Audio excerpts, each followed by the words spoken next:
কারণে কিসের গাড়ি এটা? গতকাল আমাদের কাছে একটা ইনফরমেশান আসে যে উদয়পুর আরডি ডিপার্টমেন্টের এক্সিকিউটিভ ইঞ্জিনিয়ারের জন্য ডেজিগনেটেড একটা গাড়ি চুরি হয়েছে। সেই হিসাবে আমরা তদন্তে নামি, জানতে পারি যে টিটুনাগ নামে একজন ব্যক্তি, উদয়পুরেরই, বাড়ি 1 নম্বর ফুলকুমারি, উনি গাড়িটা চালাতেন এবং ওনার সবসময় গ্যারেজে থাকে, বাট ওই দিন মানে কালকে রাত্রে উনি ওনার বাড়ির সামনে রাখে। তারপরে উনি থানাতে এসে ইনফর্ম করে যে গাড়িটা চুরি হয়ে গেছে।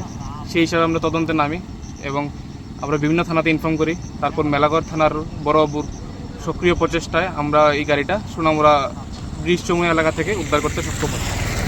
কি মনে হয় গাড়িটা কি চুরি হয়েছে না তার কোনো চক্রান্ত থাকছে? এর পেছনে কী নৈপথ্য আছে তা আমরা এখন ইনভেস্টিগেশনে বের করে আনবো। ওকে ইনভেস্টিগেশনে দেখা যাক যে টিটু নাগ আছে, ওনাকে আমরা তদন্তে সাপেক্ষে কী করা যায় এবং অন্য কোনো তথ্য বেরোয় কিনা সেটা আমরা দেখে নিচ্ছি। কি নাম আপনার? আমার নাম এসআই সৌরভ শাহ। এখান থেকে নিতেছে পুলিশ? এটা তো দেখলাম উদয়পুর থানার উদয়পুরে আরডির মানে জিপসি মনে হয়, এটা সকাল থেকে দেখছি এদিকে করে দিয়েছি আমরা হোটেলের কাছে। আচ্ছা, তো ওখানে দেখলাম মেলাঘর ওসি এবং উদয়পুরের ওসি আইয়া তারা গাড়িটা লয়ে যেতেছে।